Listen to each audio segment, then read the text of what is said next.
Sleep well and be well.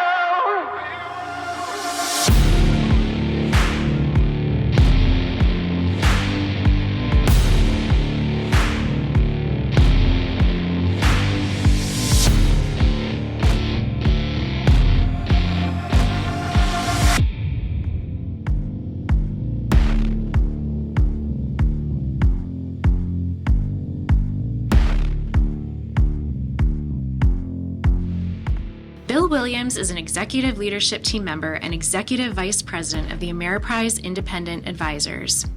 AIA represents 8,000 independent advisors and generates over $5 billion in annual revenue.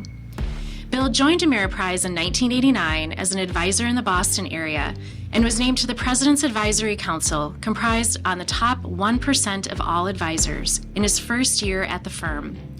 Bill went on to hold several field leadership positions with increasing responsibility, including district manager, field vice president, group vice president, senior vice president, before assuming his current position in 2009. Bill grew up in New England, and he currently lives in Edina, Minnesota, with his wife and family. Well, Bill, I want to say thank you for being here with me today. I know you are an incredibly busy human and leader and executive, and this is around the holiday week nonetheless, so the fact that you've taken time to be with us today is so greatly appreciated. Of course. Glad to be here. Thanks for inviting me. So as we get started, there's so many different things I want to pick your brain on, but given your area of expertise, I have a few things I really want to hone in on during our conversation together and to share with others. So they say your workplace and your colleagues become like your family, your second family. We might even argue your primary family sometimes. And you and I share a little bit of a common ground in terms of in the 100 plus years that a company has been in existence, which is Ameriprise. Collaboratively, our families have been involved in the company for over 70 years. Yes. So I guess that makes us relatives. Yeah, I think we all are relatives. Yeah, yes. Somewhere there. Yeah, we've got a kindred familial lineage somewhere. But what's really unique about that in today's world, in the time of the Great Resignation, is people are fleeing jobs and companies at a record pace and at record numbers. And here you are, a leader who has stood steady and strong in the same company for 33 plus years. And I'm sure you have had other invitations to do other things along the way. But instead of kind of going, I think the grass is going to be greener on the other side, which seems to be maybe somewhat of the mindset of the workforce today, you've stayed on the side where you know the grass is green, and your job is like to really foster that and make it greener for you and everyone else. What have you found to be beneficial in staying with the same company for that amount of time, instead of jumping and going into all of these different other opportunities that had to have erupted for you? My dad used to say that the grass is greenest where you water it. Ooh, that's and good. So I think I put a lot into my work. Yeah. At the same time, the people around me are putting a lot into me and my work. And so, when I think about the Great Resignation, you're right. I mean, the pandemic and working remote gave people an opportunity to work from anywhere. Mm-hmm. And then when unemployment went down, people kind of went to the highest bidder in some cases. Mm-hmm. So who's willing to pay me the most, because I'm going to work from home anyway. And so what does it matter who I work with or what company I work for? Right. What we're also seeing on the other side of the pandemic is that people are also waking up to that fact. And some of the tech companies are doing some pretty massive layoffs. Mm-hmm. Some of the companies that did a lot of remote settings for their people and gave them lots of flexibility are expecting people to come back because they're losing a level of productivity. Mm-hmm. And, we're a company at Ameriprise that's built on 130 years, as you mentioned, of sort of helping people with their finances, helping them set goals, plan their money, and manage the worry of their finances a little bit better. When I think about why I've stayed for 35 years, it's the central core of the mission. I probably couldn't work for, and no offense to people who do this, for a tobacco company or for a sugar water company. I've got to believe in the mission of what I'm trying to do. And I actually believe that financial services, if I wasn't doing this, I'd probably be in healthcare, which is your world, right? Interesting. I want to do something of meaning with my time and my energy. And this company fulfills that. Now, you might say, there's tons of financial services companies. Right. So the next question I ask myself is, do I trust and like the people around me? Yeah. And you talk about family. I do feel a real kindred connection to the people on my executive leadership team and my boss. They show up every day with a great attitude. They really care. They've got big hearts, but they're very strategically challenging. And so they help me become a better person. And then the people around me on my direct team that I get to lead are just great human beings from a lot of different backgrounds. And I sort of love talking to them about how they look at the world. They bring new perspective to me. And one of the things I was always trying to figure out is, how do I find people that are very different from me, that look at the world different, that have different backgrounds, that have, different orientations. And that's what makes my life have meaning, is I'm surrounded by people that aren't just like Bill Williams. I'm around people that are really pretty cool in their own right. And I get to live with them at work for 50, 60 hours. I think that's neat. That is a beautiful answer, because I think so often in leadership, we want to get siloed of like that like-mindedness, like creating a like-minded leadership team. But I love that you value the diversity and the wealth of perspectives that your team brings, because that is inevitably what leads to really healthy teams, right? Like if everybody thought like Bill, it'd be really great in probably a lot of ways. Yeah, it feels really easy in the moment, right? And then, but it doesn't stretch you. That's right. It doesn't stretch me, and it doesn't serve, the creativity of where you have to take a business in today's very complex world. Yeah. Yeah. Well, and I, just to put it out there to everybody, I'm probably just going to say I'm very biased towards Ameriprise, because my dad worked there for over 30 years, similar to you, Bill. And I saw him have this different purpose. Like it was such a driver in the company. And I love that that is still in existence today. I hear that in your answer there. Like you can feel it's such a purpose-driven place. And you're obviously probably a purpose-driven leader, that you need that, to be there to really feel like you're going to stay there. That's what's kind of grounded you there, it sounds like, and in some capacity is the purpose that you have as a leader, the purpose your team brings, the purpose your colleagues bring, the purpose the work brings. Well, there's certainly a lot of books written about purpose-driven leadership. Simon Sinek says, leaders should always start with why. And I sort of subscribe to that belief system is why I could work anywhere. I can put my energy anywhere. All my employees could put their energy anywhere. So why this effort? And why should I put my time into this teamwork and this strategy and come in every day and use what is a finite resource? We only have so much time on earth, and we have amount of time we're willing to devote to work. And so why this mission? And your dad, he wasn't just an employee of the company. He ran the company for many years when I was a budding executive for the firm, and he was the CEO of the business. And so he helped to steer and give purpose to us. And I hope that from his lessons, I'm able to pass on a purpose to my people and to all the advisors and to all the clients that we serve. I love hearing about that ripple effect. I mean, obviously that kind of touches my heart just to know that that has had an impact that is still being felt today. So thank you for sharing that, because my dad was a very purpose-driven person. And to feel that still, in the next level of leadership that now is the leader of the company, is really meaningful and impactful. So thank you for saying that and sharing that. Of course. In going back to that why, and I love Simon Sinek, by the way, he's like one of my mentors. Yes. I hope to meet him someday, but we'll see. That concept of why. So I have a why question for you. We are just coming through this pandemic, right? That's encompassed all of our lives in some way, shape, or form over the last couple of years. And being someone who's very focused on health and wellness and well-being, I'm always trying to stay in tune to where are the greatest needs. And I think there's this maybe perception that it could be we need improved physical health, right? We saw what a new virus could do, and it's all about physical health. Well, then it was we saw what being disconnected can do, and it's all about mental health. But what people are really saying they have the greatest need for and where their greatest concern is financial health. Mm. That's been reported over and over and over in employees across multiple companies. So in a time where we could be consumed with other dimensions of health, I think we really need to focus on financial health.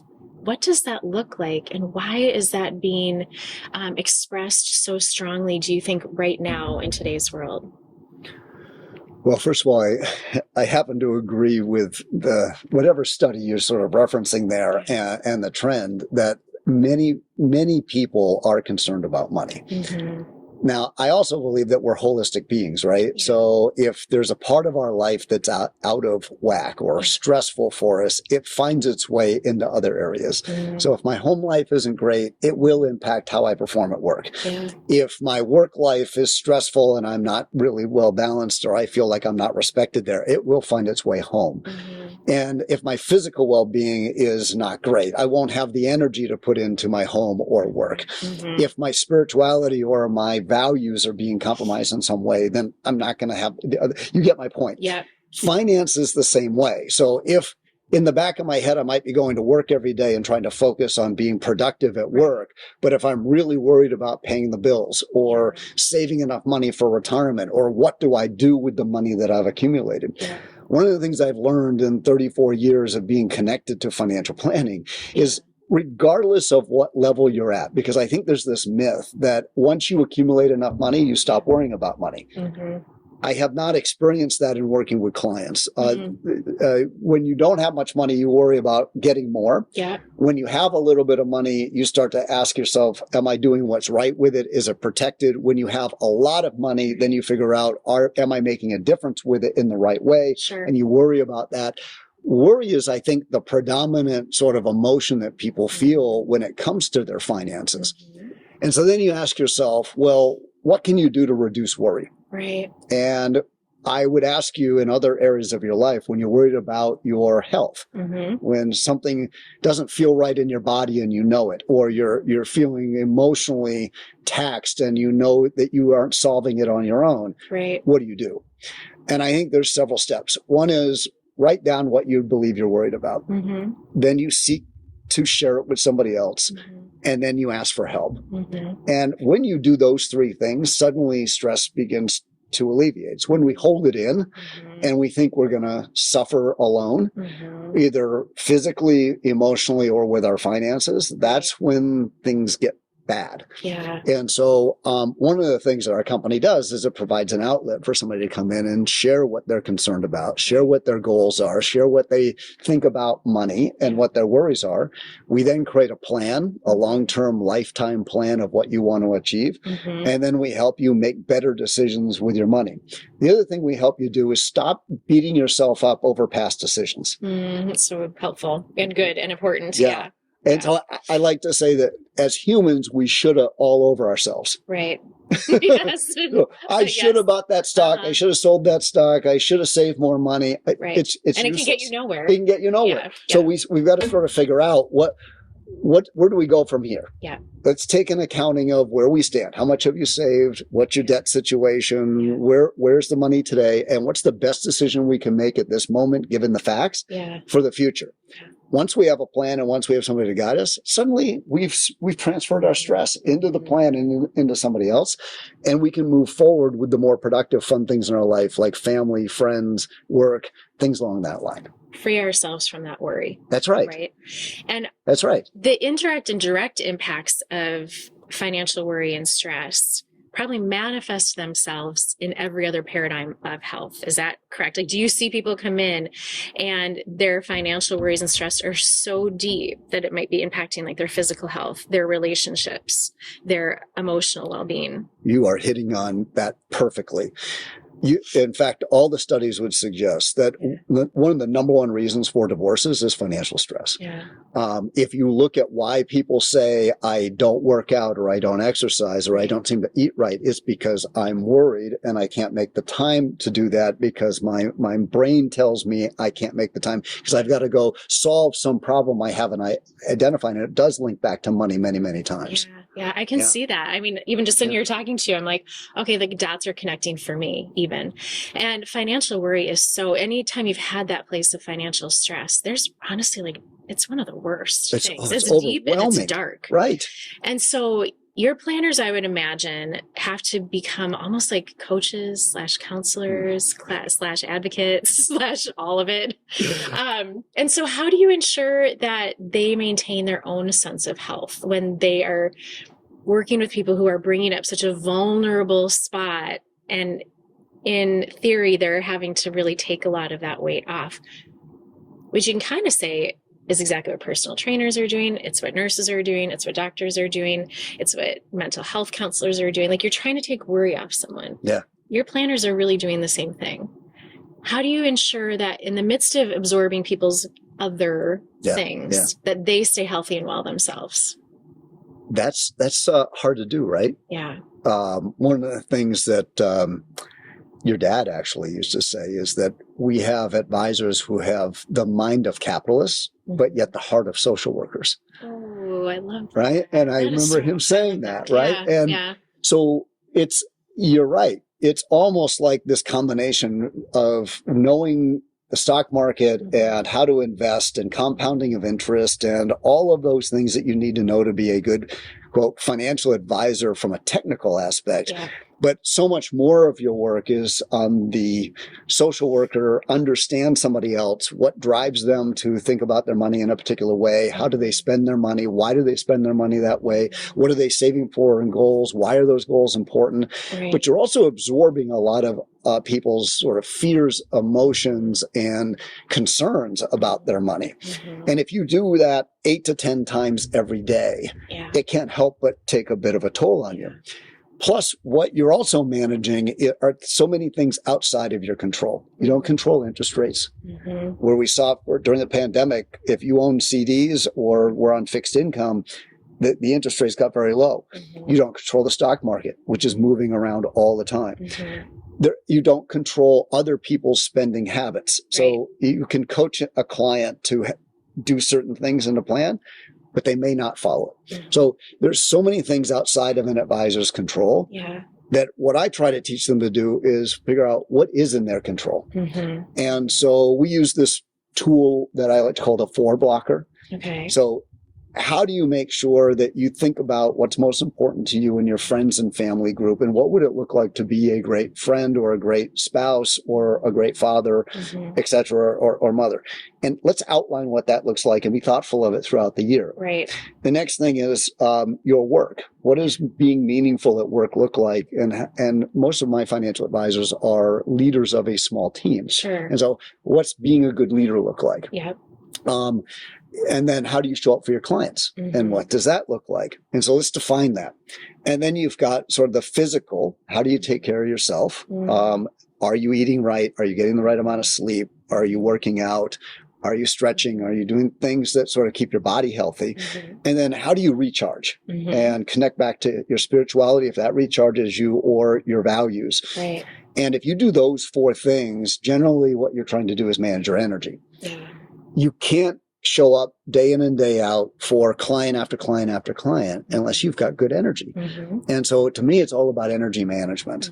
And you get energy from your relationships and from meaningful work and from taking care of your body and taking care of your mind. And so you have to be purpose driven on those elements. And so that's one of the things we're trying to train the advisors to take care of themselves. Sort of like you're on the airplane and they always say, if something happens, put your own mask on first before you help other people. The advisors have to do the same thing. Yeah. That is a beautiful and profound answer, and not one I completely expected. I mean, here I've had a glimpse into the financial world, and I am still like, I mean, I could show you my like real emotions. I'd be like, go Bill, like that's awesome that you have incorporated into a system that might be otherwise a little bit more traditional, the importance of the person's health and the importance of preserving their energy that it takes to do what they do, to maintain a sense of well-being for themselves first and foremost. So that's incredible leadership on your part and all the leaders at Ameriprise for valuing that, which is, I'm sure, in great part what leads to the success of your planners, right? Is that they understand that they're being cared for and this is being encouraged in them, so they can then in turn care for others. Well, part of it is beginning with the end in mind, right? I mean, if we have employees, we want them to stay with us for a long time. We want them to come to work and be really productive. We'd like them to bring a positive energy into the workplace, and we want them to collaborate with other people to solve problems. We want them to have an abundant mentality when it comes to sort of what our future can be together. I don't care what business it is. It could be healthcare. It could be, selling cars. It could be whatever it is. I want my people to be here a long time and bring those attributes to work. They can't show up to work and bring those attributes unless they're personally feeling good in the important areas of their life. Right. Their tank has to be full. Their tank has to be full when they show up in the morning. And so often I'm convinced that people didn't sleep well the night before. They didn't choose a good breakfast choice. They didn't work out. Yeah. They didn't refresh their relationship with their spouse before they walked out the door. Right. And then they've got financial concerns because they really don't have a plan in place and everything written down. So then they come to work and I'm not getting their best. Yeah. Yeah. And so that's one of the things I'm trying to instill is what are the habits of people who have a lot of energy and a lot of positivity. There are actually things you can do and build into your life that foster those things. So it's the whole paradigm of impact, right? So like it is the performance side of things. So if people are looking, how do I improve performance in my company and productivity? It's all linked. And I think if I've learned anything, and I continue to learn this, is that silos that we used to think were so different and so unalike are really so rooted in all of the same needs, wants, drives, desires. Yes. So healthcare is really absolutely no different than what you're just explaining and what your financial planners need. It's exactly what our doctors and nurses need. It's what our teachers need. It's what our social workers need. It's what our counselors need. It's what our companies need. And it's all so much more alike than unalike. Yeah. So how does that play out for you? Like, I think it helps. I think permission is a really important word, especially from coming from leaders, like giving people permission to do those things that fill their cup. And I know enough about you to say my guess is that you have some really great health habits that you have instilled as part of your daily practice or weekly practice that help keep you your best. Are you willing to share any of those that you incorporate to make sure that Bill's cup is full? Yeah, I think the word you use that I love is habits. Because a lot of people would say, well, Bill, you always strike me as a very motivated person. And I would say that I am motivated probably 30 to 40% of the time, but the majority of the time I'm pretty just disciplined. Yeah. So I try to be thoughtful. My mom died in her 50s of cancer that she got in her 40s. My dad died in his early 70s and was in very poor health from his late 50s till that time. And hard lessons, right? And I intend to live to 100 and so or more. Yeah. And I want to do it really healthy. And so I've done a lot of reading and got coaching and support from people in disciplines that I'm not educated in, the health world, the nutrition world, the working out world. And I've tried to figure out what are the habits I need in my life to sustain a long life, to sustain good energy, to sustain positivity. And so I do have a routine where every morning I do some form of working out. There are times I'm more intense because I've run 9 marathons and I will train, but then I take a couple of years off and I take a lot more yoga classes and things like that. But every morning from roughly about 6 until 7 is my time to work out. Yeah. I try to be really thoughtful about what I eat and what I don't eat. And then I do intermittent fasting in between so my body resets itself. I try to go to bed at exactly the same time and I roughly wake up about the same time. And that doesn't mean that stressors won't wake me up in the middle of the night and I have trouble getting back to sleep. But 10 o'clock I'm in bed and I'm trying to fall asleep and I'm up by 5:30 and very religious about those kind of things. In some ways that makes Bill a very boring guy, right? Is that I do the same kind of routines over and over. Then you start to ask yourself in today's society, if it's that simple to explain, how come more people don't do those things? Well, stress can stop people from feeling motivated to do any of those things. And so I think most people are really stressed. I think we're distracted. I mean, we're all got our phones. We take out our phones and we're distracted. And it's a lot easier to sit on the couch and watch a Netflix than it is to do something else. it is painful to sometimes work out. And it's also an abundance of food all around us that's highly cheap and really bad for us. And it's just right there for the picking, whereas our ancestors had to really fight for their food. Yep. And so you've got all of these temptations where it's very easy not to do the things that I'm describing. Yeah. Yeah. And so when I talk about I'm fairly disciplined, but I don't think I'm overly motivated, there's a lot of times I wake up in the morning and I say, I don't want to go to the gym. I've been there. Right. Yep. Again, and then, but I feel so darn good. And if I can't focus on how I'm going to feel after 7 o'clock, then at 6 o'clock, I'll never go. And so I try to think about the future outcome of doing the thing that feels really painful to me. Right. And that's what gets me through. Okay. And then pretty soon, if you do enough of it, it feels weird not to go. Right. And then then it's a habit. Then it becomes the habit. Then it's a habit. Which is one of my favorite books, is Atomic Habits. Last name is Clear. I think James Clear. So anyway. Yeah. And so and your life is a collection of whatever habits you have. When you wake up in the morning, when you go to bed, what you watch, what you say, what you eat, it's just a collection of habits. How do you switch those habits to the ones you actually want that are going to fulfill the dreams and goals you have for the rest of your life? Right. I hear you being very intentional in protecting yourself because you've had some hard lessons. Around what happens if you don't, right? So I think you've built a really intentional life. And I know, Bill, from your world, like you could work probably 24/7. Oh, no doubt. Like no doubt. 365 days a year. But you've also honored the fact that you are a human, you are a spouse, you are a father, you are a grandfather, and you have other people you want to give energy to. And if you self-sacrifice for the 24/7, 365 days a year, at the end of your life, you're not going to have given to the people that you really want to give. Yeah. So you live with a lot of intentionality. One of the biggest motivators for me is when people say you can't. And I can remember early in my career, I had a lot of workaholics around me, and I was sort of really into that mode. 78 hours a week is not abnormal. And even today, I work a fair amount of hours. I remember somebody saying, well, Bill, when you take that executive job and you travel as much as you do, you probably can't coach your kids' teams. And I said, that's bullshit. I'm going to figure out how to coach my kids' teams. It just means after they go to bed, I might check the emails and follow up. I might have to get up a little earlier. They said, it's going to be really hard to train for triathlons and marathons when you're on the road as much as you are. And how are you possibly going to get the miles in? I'll figure it out. If you have a mindset that says where there's a will, there's a way, and you're going to figure it out, then you'll figure it out. And even now, one of the things I'm trying to encourage is in financial services, if you look around, there's a lot of people that look like me, male and white.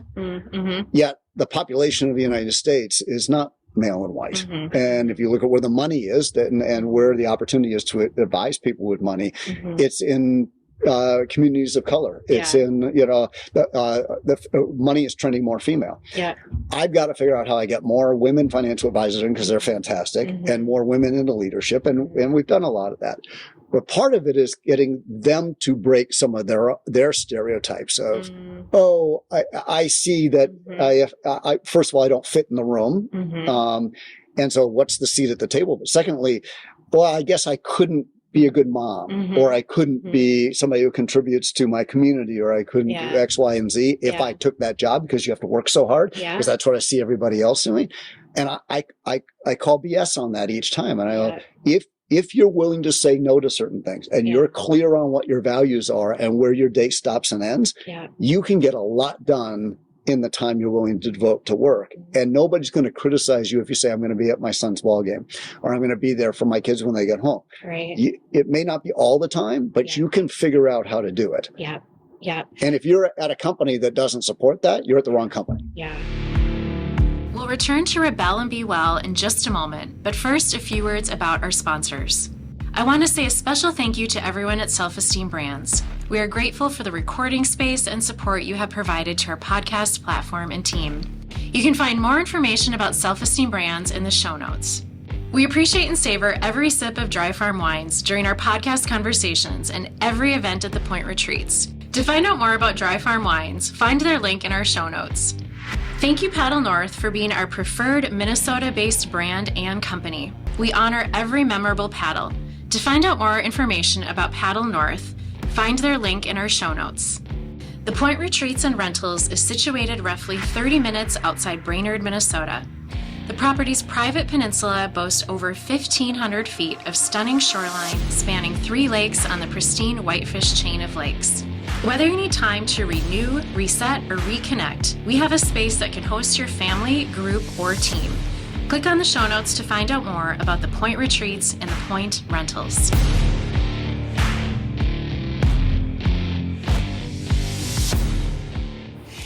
I think that is the most permission I've heard from an executive to set boundaries around yourself that I've heard in the history of being amongst incredible leaders, right?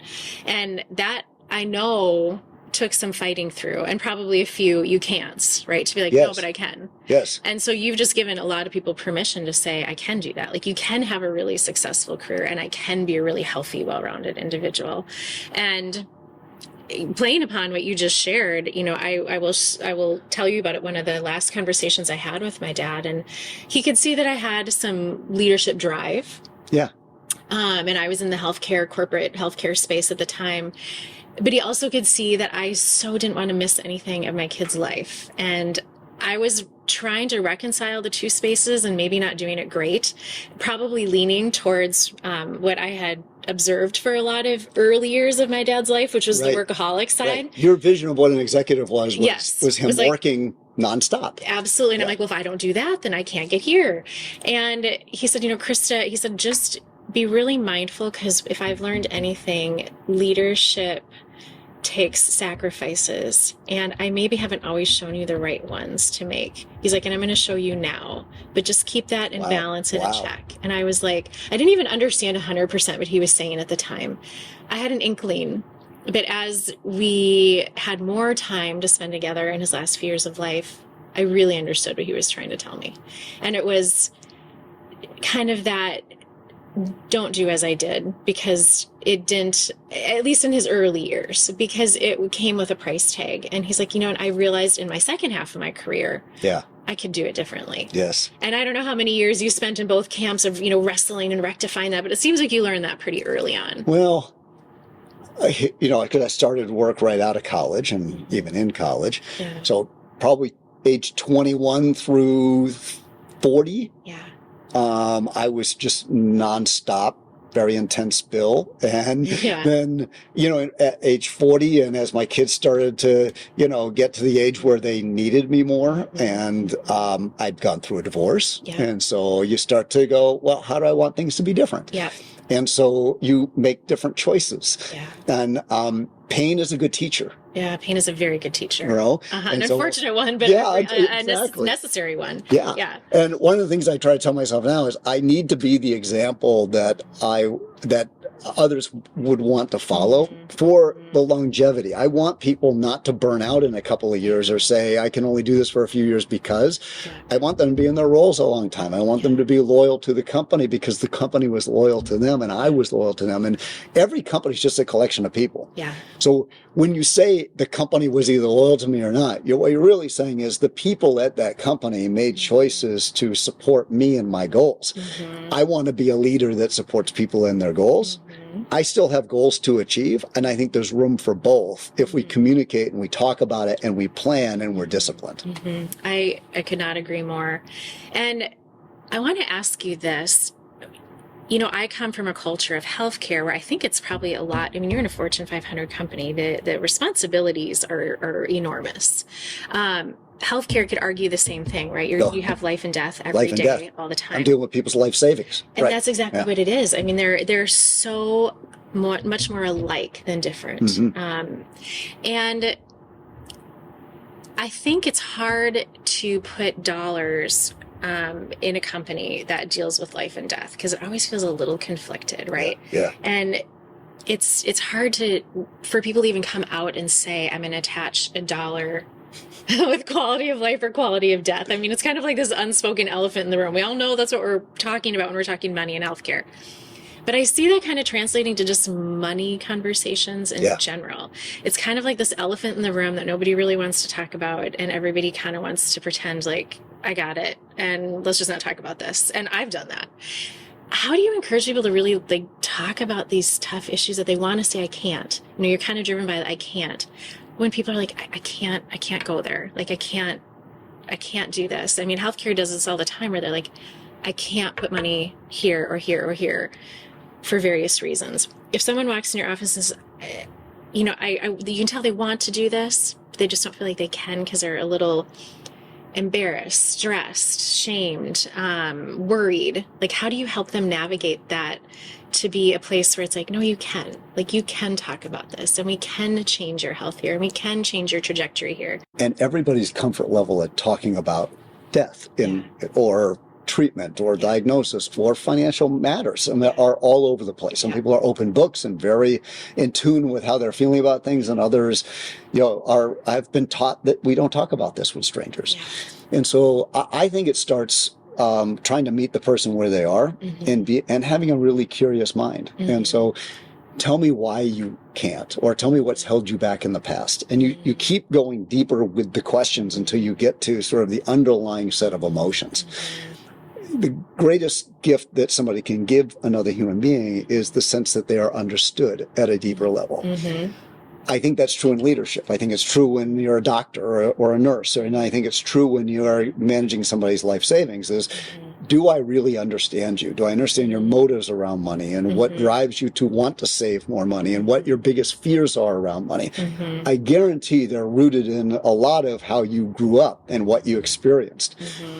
My health decisions are driven on watching my mother, who was a very healthy person and very conscious and worked out a lot, and got cancer in her 40s and died 10 years later. Knowing that I didn't some people would look at that and go, well, no matter what I do, I could die young, so why not enjoy all the food and drink I could possibly do and so forth. It actually spurred something different in me that said, why don't I feel as healthy and as motivated and as energetic as I can, because I don't know how many years I've got.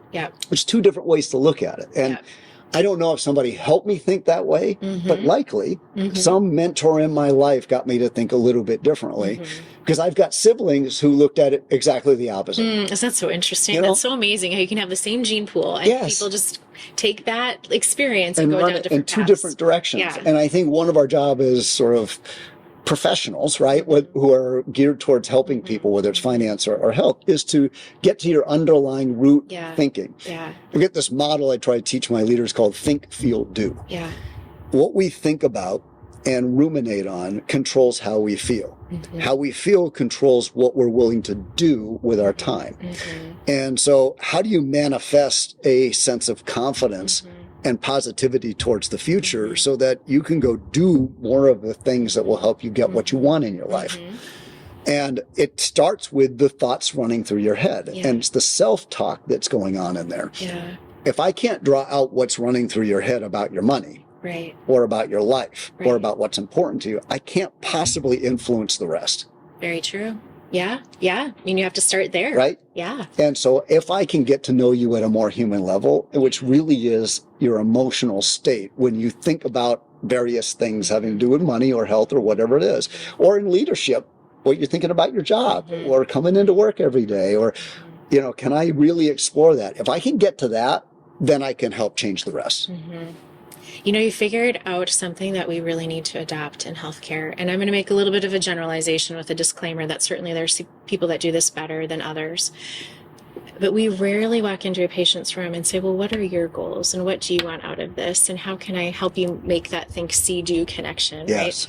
Instead, we kind of walk in, we're like, I have all the answers, and here's what we're going to do today, and here's how it's going to go, and here's the protocol, the algorithm that we're following. Boom, we're off and running. It's very scientific. It's very scientific, which it needs to be in some capacity, but we sometimes forget that human connectedness is what really helps people connect to the value of what's being done. And you come in with that, it sounds like that's your approach to it, right? Like, I'm going to connect with the person first to make that vulnerable moment maybe feel just a little less vulnerable.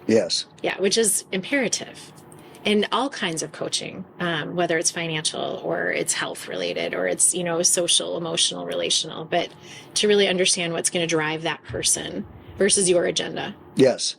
Which I think we could learn a lot from in healthcare.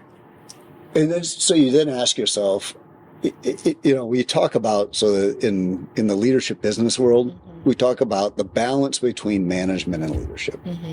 Management is helping people get things done on time, with a schedule, with a focus, with a project plan, etc. And leadership is about meeting the human where they are, bringing out their potential, setting vision, being inspirational, lifting people up for a common cause. So then you say, well, in your life, how many people do you think are really great leaders that are inspirational, have been inspirational to you and that you want to follow? I can tell you, I've been running a lot of people. I can count on one hand how many people fit that definition.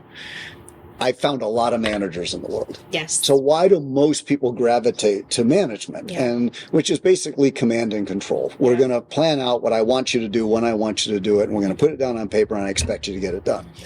That's still necessary in the equation, right? We have to then, all great vision has to generate down into work. Right. But then why are there not more inspirational people in the workplace that are showing up every day to try to empower those around them and get them excited? I think it's because they're stressed out. Yeah. We're still dealing with a set of humans, leading a set of humans. And so if I look at my goals and I say, at the end of the quarter, I've got to sell this many widgets, and therefore I need you to sell this many widgets, and you got to sell this many, then I might come in with a particular mindset. Right. And so how then do we show up saying, I need to slow down and I need to find out, how are you feeling today? I can tell by the look on your face that you may not have had the best morning. Let me check in with you. Right. Just by me asking that question and double checking, your productivity will go up throughout the day. Yeah. Even before I ask about how many widgets you're going to sell. Yeah. I even feel it. I mean, the energy exchange when you just said those words, and I know you're asking me, but you're not asking me. I'm like, oh, that's so nice. Like I want to open up and say that. Because who does that? Nobody. And right. Yeah, and very so few. What if the leaders in a company were doing that more often? Right. And it doesn't, we think it takes more time. It actually takes more time to try to fix the problems created by too much management. Right. It's kind of that when we lean so hard into the science and data that we get lost. Yes. It's really important. Yes. Yeah. And you just brought it back to that, like, hey, this is what's really important. And this is how you can lead into all of the other things. Now, I don't want anybody watching this or listening to this say, every day I show up with this abundant-minded, positive attitude and I'm the greatest boss ever. That's not what I'm saying. Yeah. I have to struggle because the world is geared towards short-term, obvious outcomes where we're immediately gratified by looking at our phone or by doing something. It's like, I'm like everybody else, and I have to reset my mind on my drive in every morning to who do I want to be today? Yeah. Be really intentional about how you show up. How you show up for yourself and how you're then showing up for others. Yeah. Purposeful and intentional. Yes. Which is where it has to start, right? Where everything around well-being, whether you're talking professional well-being or personal well-being, it has to start there. So if you were in front of, say, a young budding leader in the financial industry, what advice would you give him or her around how to be intentional, both personally and professionally?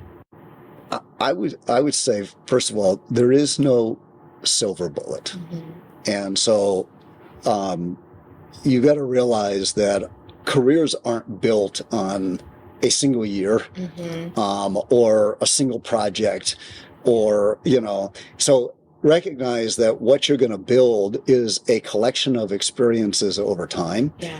And your reputation and your brand is going to be a collection of the experiences you create with other people. And so you get to decide, and the sooner you decide this, to map out what people should say about you as a human being in the workplace, and how you want to play on the team and what you want to contribute.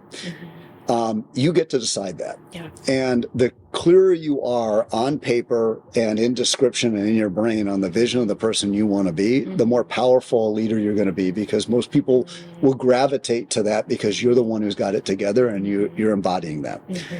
The other thing that I would say is, try to decide what your most important goals are for a period of time, and use that 4 blocker I was describing earlier.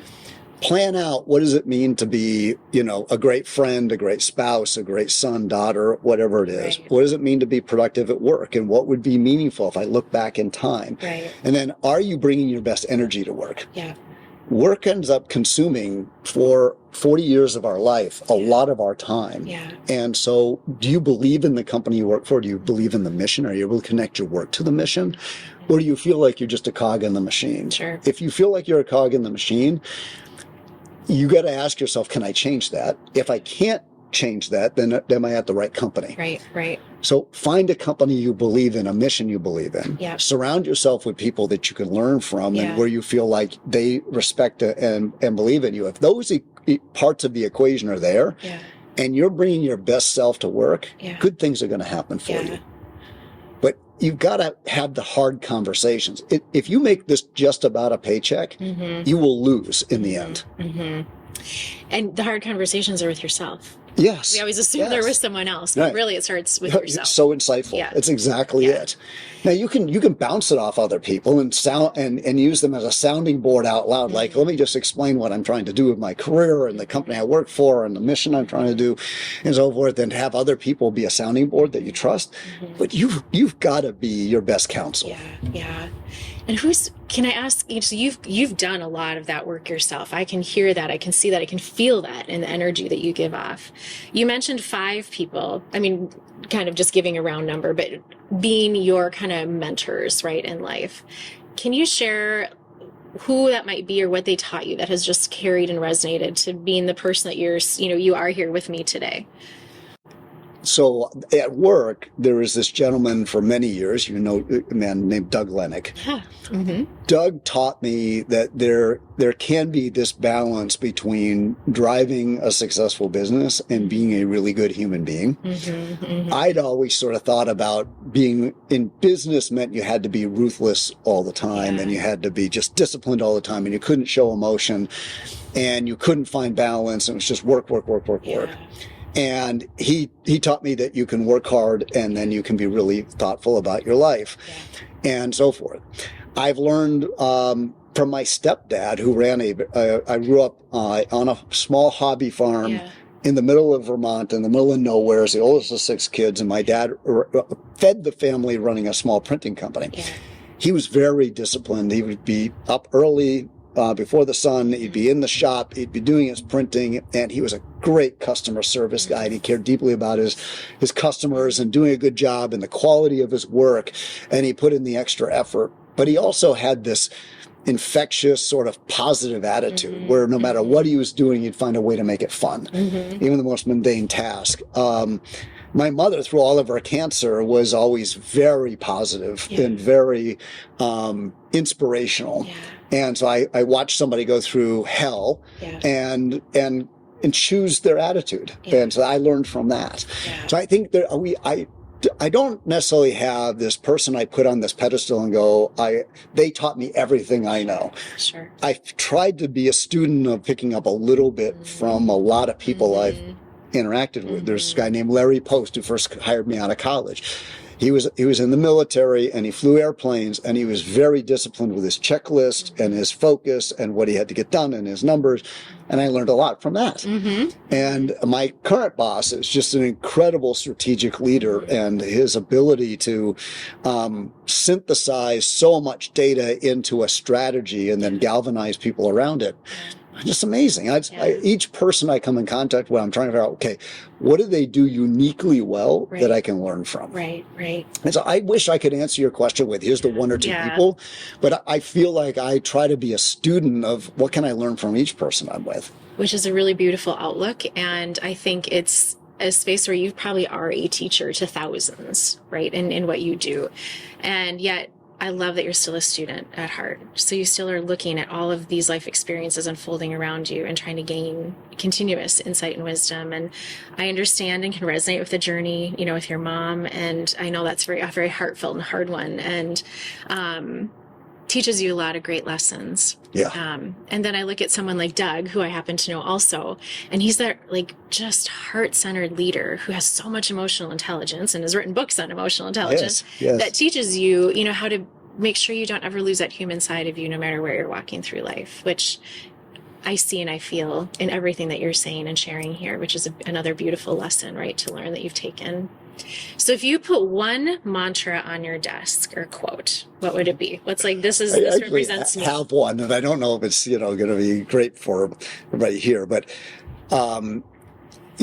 just to put perspective on this before I tell you what the mantra is, right, is I have the privilege of leading 8,500 independent franchise owners who are financial advisors. I manage everything from the compensation plan to the compliance to, how we hire and train them to all of the product development in the field and uptake and so forth. So I'm the president of that business. So you'd imagine that between the 8,500 advisors and their 10,000 staff, there are people that think that we can do things differently. Mm-hmm. And I get a lot of emails in on either compensation or supervision or things along that line. And I get a lot of positive emails, but I get a lot of ones that are constructive. Yeah. So I've got a saying in Latin, and I can't really pronounce it in Latin, so I just say it translates to "Don't let the bastards get you down." Yeah, yeah. And so I could go in every day and read the negative emails and let that affect me and go, I don't know why I'm working so hard when they don't appreciate it. Mm-hmm. Or I could say, listen, they're just trying to provide perspective. They're going through their own struggles and pain, and I am a positive vent spot for them, and hopefully they got it off their chest and they can move back to helping people. Yeah. I'm trying to say, don't let other people affect me. Let me affect me. Mm-hmm. My daughter surprised me, and as a dad, sometimes these things come out of blue. But she put a tattoo on the back of her neck. She's got long hair, so it's covered. But she came home from college, she had a tattoo, and I thought it was pretty cool. It's in Latin. It basically translates to "I fly with my own wings." Ooh. And so that's powerful. The flying, right, and then cheering up a little bit. Yeah.